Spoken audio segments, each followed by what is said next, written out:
I am Tony Ocasio and I am your Tomboy Philippines 2025!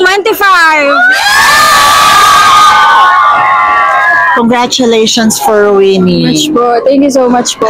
From the start to the finish talaga at ako talaga ang hinirang because you had a lot of special awards. From there, nakuha mo talaga ang titulo. Sobrang na-overwhelm po at I did my best naman po. Alam ko sa sarili ko yun.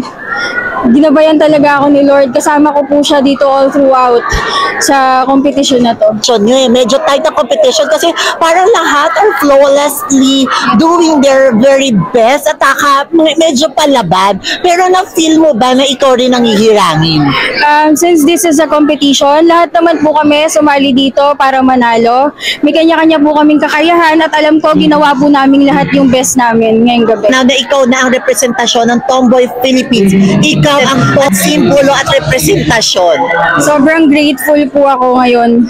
As in,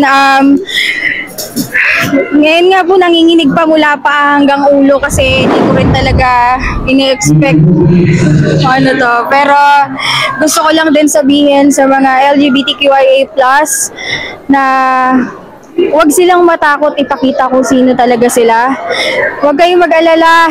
Nandito ako para sa inyo. Gagawin natin ang lahat para marinig din tayo.